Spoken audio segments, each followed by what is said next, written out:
Welcome to PCDI Podcast in conversation with Dr. UC Pandey, Director, Regional Service Division, IGNOU for Solving Queries. मैं शिंजनी आपकी host. As you know, this podcast is for students and budding entrepreneurs. So we requested Dr. Umesh Chandra Pandey, Country Director of the biggest open university, that is Indira Gandhi National Open University, to talk to us ताकि आपको बहुत सारी queries का जवाब मिल सके। Indira Gandhi national open university देश में ही नहीं विश्व में भी एक बहुत ही इम्पोर्टेंट स्थान रखता है। डॉक्टर यूसी पांडे इग्नू के 56 सेंटर्स और देश के 2000 स्टडी सेंटर्स को हेड करते हैं। तो चले बात करते हैं। Sir, welcome to PCTI podcast and thank you so much for sparing your precious time. Sir, सबसे पहले तो ये बताएं कि इग्नू में एडमिशन्स लेने का प्रोसेस क्या है और कौन ले सकता है इग्नू में एडमिशन?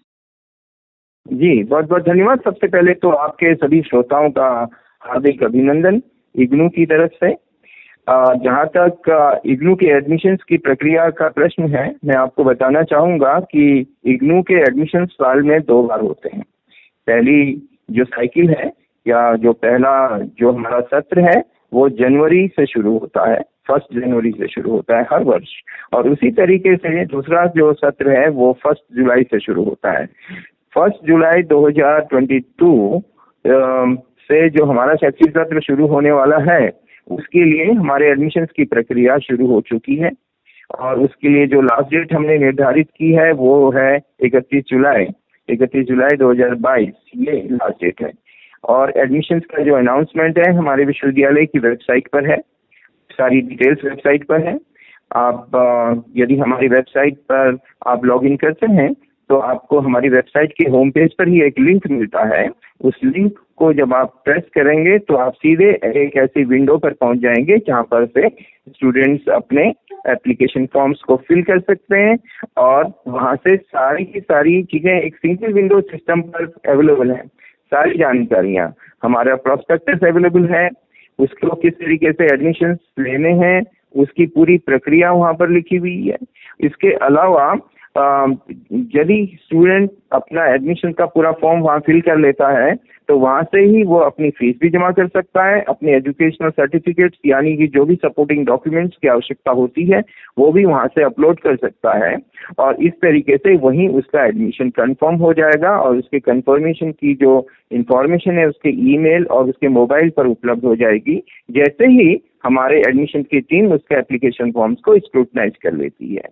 तो एक बार अगर स्टूडेंट एप्लीकेशन फॉर्म अपना फिल कर लेता है ऑनलाइन तो उसके बाद हमारी एडमिशन्स की टीम बैकएंड पर उसके फॉर्म्स को स्क्रूटनाइज करती है और फिर उसके बाद उसका एडमिशन कंफर्म करती है। तो ये हमारी पूरी प्रक्रिया ऑनलाइन है।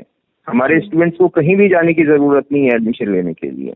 वो सारी की सारी सुविधाएं यदि आपके घर में आपके इंटरनेट कनेक्टिविटी अवेलेबल है तो आप अपने घर से एडमिशन ले सकते हैं। और एडमिशन्स हमारे उसकी 2 ब्रॉड कैटेगरीज हैं। पहले एक कैटेगरी तो है open and distance learning mode और दूसरी ब्रॉड कैटेगरी है ऑनलाइन मोड। तो open and distance learning mode के तहत जो भी शैक्षिक कार्यक्रम उपलब्ध हैं उसके लिए एक लिंक है। उसी तरीके से ऑनलाइन के जरिए जो प्रोग्राम्स उपलब्ध हैं उसके लिए भी वेबसाइट पर एक लिंक है। तो यहाँ पर मैं एक बात बताना चाहूंगा कि open and distance learning mode और ऑनलाइन मोड के बीच में क्या बुनियादी फर्क है। ऑनलाइन मोड में यदि कोई छात्र एडमिशन लेता है तो उसको सारी की सारी छात्र सेवाएं, सारी की सारी उसकी पढ़ाई ऑनलाइन माध्यम से होती है। ऑनलाइन यानी कि इंटरनेट कनेक्टिविटी उसके पास होनी जरूरी है और उसके जरिए उसको सारी की सारी जो छात्र सेवाएं दी जाती हैं, सारा एजुकेशनल सपोर्ट दिया जाता है, सब कुछ ऑनलाइन होता है। लेकिन open and distance learning mode जो है उसके तहत जो स्टूडेंट एडमिशन लेता है हम उसको एक अध्ययन केंद्र से संबंध कर देते हैं, उसको एक अध्ययन केंद्र से जोड़ देते हैं और उसको हम जो छात्र सेवाओं का एक कुछ भाग अपने अध्ययन केंद्र के माध्यम से भी देते हैं और इसके अलावा ऑनलाइन माध्यमों से भी देते हैं। इस तरीके से दोनों मोड्स हमारे पास उपलब्ध हैं। जी, और सर ये प्रोस्पेक्टस और प्रोग्राम गाइड ये दोनों में क्या फर्क है और इसको क्यों डाउनलोड करना जरूरी है? जी, बहुत अच्छा प्रश्न है आपका। और मैं इन स्टूडेंट्स को बताना चाहूंगा कि हमारा जो प्रोस्पेक्टस है वो प्रोस्पेक्टस हमारे इग्नू की वेबसाइट पर फ्री डाउनलोडिंग के लिए उपलब्ध है। जो हमारा जुलाई साइकिल जो हमारा अभी चल रहा है, इसके लिए जो प्रोस्पेक्टस हमने बनाया है ये हमारे इग्नू की वेबसाइट पर उपलब्ध है और फ्रीली आप उसको डाउनलोड कर सकते हैं। उस प्रोस्पेक्टस के लिए आपको कुछ पैसा नहीं पे करना होता। और उस प्रोस्पेक्टस में हर एक शैक्षिक कार्यक्रम, जितने भी हमारे शैक्षिक कार्यक्रम हैं 200 से ज्यादा हैं, और ये इन शैक्षिक कार्यक्रमों के बारे में बेसिक इंफॉर्मेशन, उसका ब्रीफ सिलेबस, वो प्रोग्राम में किन किस संवर्ग के व्यक्तियों के लिए वो प्रोग्राम ज्यादा यूजफुल है, उस प्रोग्राम को करने के बाद में आपको कहाँ कहाँ जॉब की संभावनाएं बढ़ जाती हैं, आपको कई सारी चीजें उससे मालूम होंगी। उसके अलावा उसके जो हमारे विश्वविद्यालय के जो अपने रूल्स एंड रेगुलेशंस हैं उन स्टूडेंट्स के लिए जो हमारे एडमिशन लेते हैं, वो सारे के सारे रूल्स रेगुलेशंस भी वहाँ लिखे हुए हैं। एक और चीज मैं बताना चाहूंगा, कुछ चंद शैक्षिक कार्यक्रमों में, कुछ चुने हुए शैक्षिक कार्यक्रमों में हम शेड्यूल कास्ट और शेड्यूल ट्राइब संवर्ग के जो बच्चे हैं उनसे कोई फीस चार्ज नहीं करते। ये भी एक बहुत महत्वपूर्ण सूचना है और इसके लिए उनको फी में जो एग्जेम्पशन दिया जाता है, इसका एक नोटिफिकेशन हमारी वेबसाइट पर बहुत जल्दी ही उपलब्ध हो जाएगा। और इन संवर्ग के बच्चों के लिए मैं कहना चाहूंगा कि आप उस नोटिफिकेशन को देख लें और उसमें जो भी शैक्षिक कार्यक्रम हैं उन शैक्षिक कार्यक्रमों को के बारे में फिर अपनी डिटेल सूचना हमारे प्रोस्पेक्टस में या प्रोग्राम गाइड में देख लें। प्रोग्राम गाइड और प्रोस्पेक्टस में एक फर्क ये है कि प्रोग्राम गाइड तो अलग अलग शैक्षिक कार्यक्रमों के लिए अलग अलग होती है। उदाहरण के लिए यदि आप हमारे बैचलर इन टूरिज्म स्टडीज के प्रोग्राम में एडमिशन ले रहे हैं तो बैचलर इन टूरिज्म स्टडीज के प्रोग्राम की एक प्रोग्राम गाइड होती है, उसमें उसका विस्तृत सिलेबस होता है। इसके अलावा उसके लिए क्या हमने ऑडियो विजुअल्स बनाए हैं उसका भी उसमें उल्लेख होता है और उसके प्रोग्राम स्पेसिफिक उसकी कोई जानकारियां हैं, कुछ रूल्स रेगुलेशंस हैं, वो भी उसमें लिखे होते हैं। इस तरीके से हर एक शैक्षिक कार्यक्रम की एक प्रोग्राम गाइड भी होती है और ये प्रोग्राम गाइड भी हमारे विश्वविद्यालय की वेबसाइट पर उपलब्ध है सभी शैक्षिक कार्यक्रमों के लिए। एक बहुत महत्वपूर्ण सूचना मैं उन छात्रों के लिए देना चाहूंगा जो हमारे शैक्षिक कार्यक्रमों में इंटरेस्टेड हैं और वो जानना चाहते हैं कि किस तरीके से वो निर्णय लें कि कौन सा शैक्षिक कार्यक्रम उनके लिए ज्यादा उपयुक्त होगा। हमारे वेबसाइट में एक बहुत ही कॉम्प्रिहेंसिव वेबसाइट है हमारे इग्नू की। उस वेबसाइट में ऐसे तमाम एजुकेशनल रिसोर्सेज उपलब्ध हैं जिनको आप देख लें और देखने के बाद आपको पता लग जाएगा कि कौन सा शैक्षिक कार्यक्रम का स्टडी मटेरियल क्या है। हमने अपने सभी शैक्षिक कार्यक्रमों का जो एजुकेशनल मटेरियल है, जो स्टडी मटेरियल है या जिसको हम सेल्फ लर्निंग मटेरियल भी कहते हैं, हमने वेबसाइट में ई ज्ञान कोश पर अपलोड कर दिया है। ई ज्ञान कोश एक नॉलेज रिपोजिटरी है जो हमने अपने स्टूडेंट्स के लिए बनाई है। उसका लिंक हमारी वेबसाइट के होम पेज पर है। उस पर अगर आप क्लिक करेंगे तो आप एक हमारे ई ज्ञान कोश में पहुंच जाएंगे जहां पर कि सभी कोर्सेज का स्टडी मटेरियल फ्री डाउनलोड के लिए उपलब्ध है।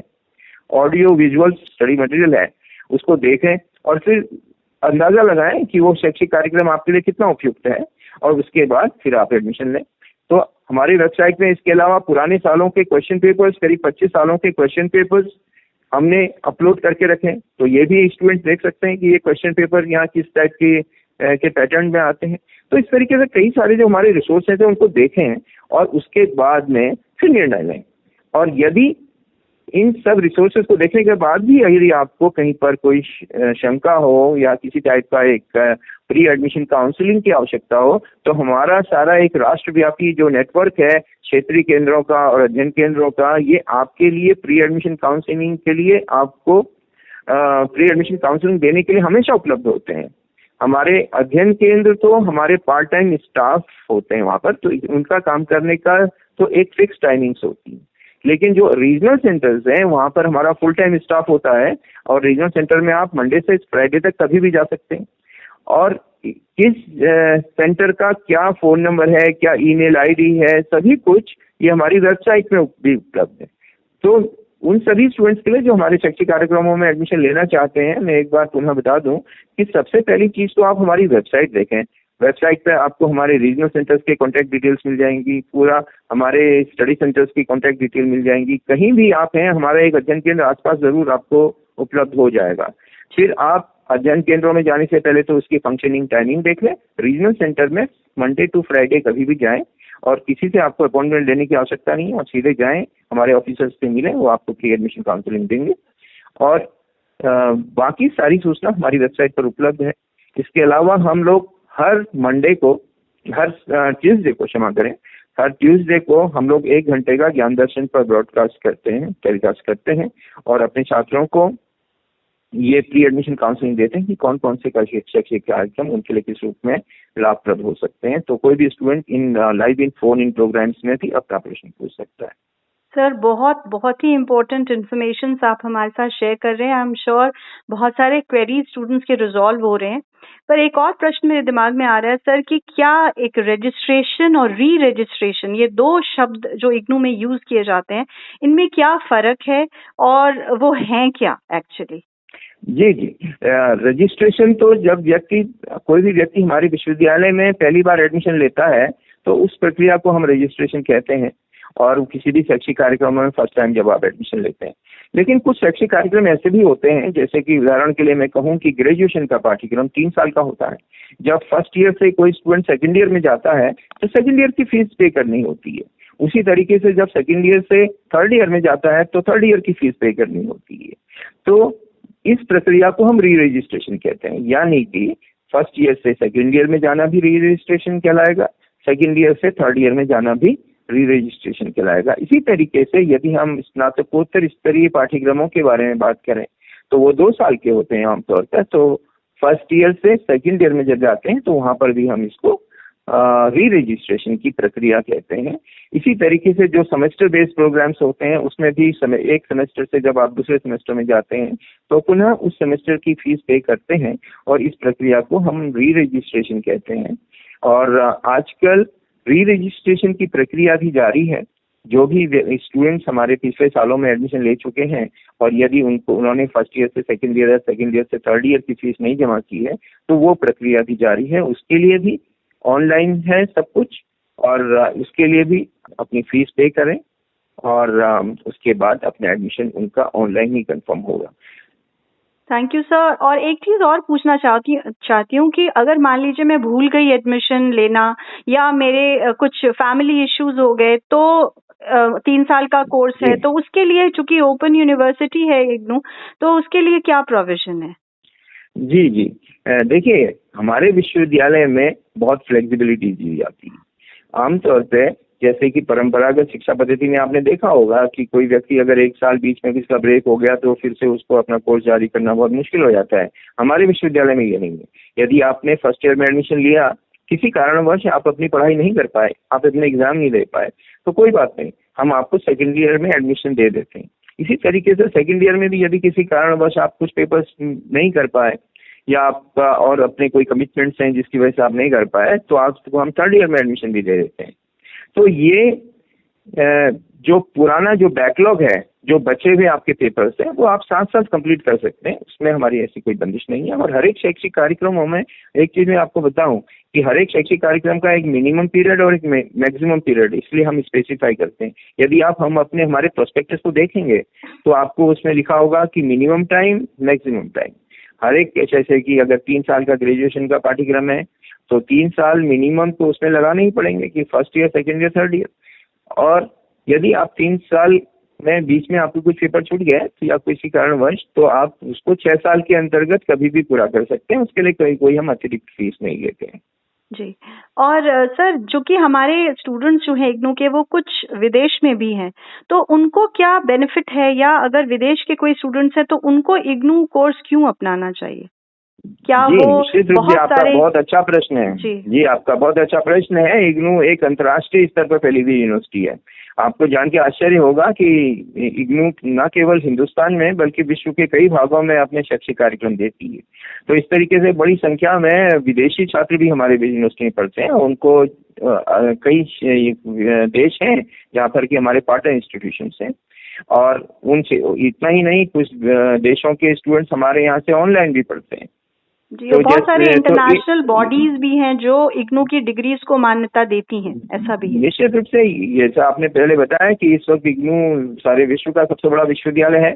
मैं आपको बताऊं कि कॉमनवेल्थ ऑफ लर्निंग एक ऐसी संस्था है जो कनाडा बेस्ड है और जिसने कि इग्नू को सेंटर ऑफ एक्सीलेंस का दर्जा दिया है।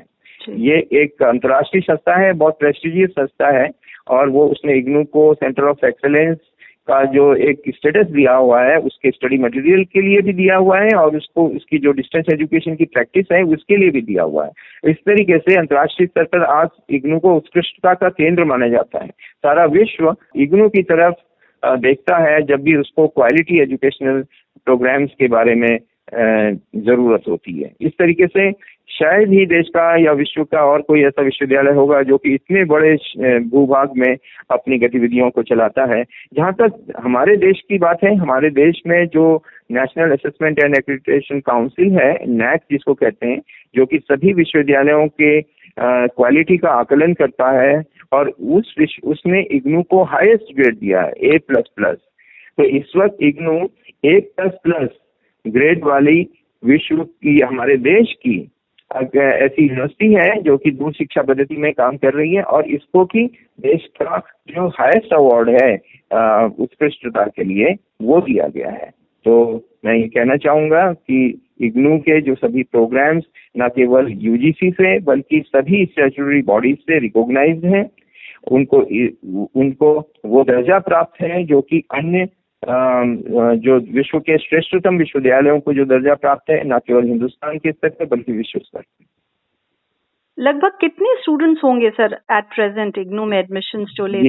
लगभग जी इग्नू में 35 लाख से भी ज्यादा स्टूडेंट्स पढ़ते हैं, जो जिसके बारे में आपने हर जगह पढ़ा होगा। विश्व का सबसे बड़ा विश्वविद्यालय है, इतनी बड़ी संख्या में इसमें स्टूडेंट्स पढ़ रहे हैं, तो इसीलिए इसको आज विश्व का सबसे बड़ा विश्वविद्यालय कहा जाता है। और आप इसको समझ सकते हैं कि जब हमारी यूनिवर्सिटी शुरू हुई थी 1987 से, जब हमने प्रोग्राम्स देने शुरू किए थे, उस वक्त तो इग्नू की इनरोलमेंट स्ट्रेंथ करीब 5000 थी फर्स्ट टाइम जब शुरू हुई थी, और आज 35 लाख से भी ज्यादा है। आप समझ सकते हैं कि इतना तेजी से बढ़ता हुआ और जिसको कि इतना स्पॉन्टेनियस रिस्पॉन्स मिला हो सोसाइटी से और कोई विश्वविद्यालय नहीं। हमारा सौभाग्य है कि डायरेक्टर डॉक्टर पांडे हमारे साथ हैं और हमारे लिए थोड़ा उन्होंने समय निकाला है। तो thank you so much from PCTI podcast. आगे सर इसी आशा के साथ कि आप फिर से हमारे साथ जुड़ेंगे कुछ और जानकारियों के साथ, क्योंकि हमारे बहुत सारे स्टूडेंट्स के साथ पास बहुत सारी ऐसी क्वेरीज होती हैं जो अगर आपने उसको रिजॉल्व किया तो वो ज्यादा कॉन्फिडेंट फील करेंगे। Thank you so much sir. जी अवश्य, थैंक यू।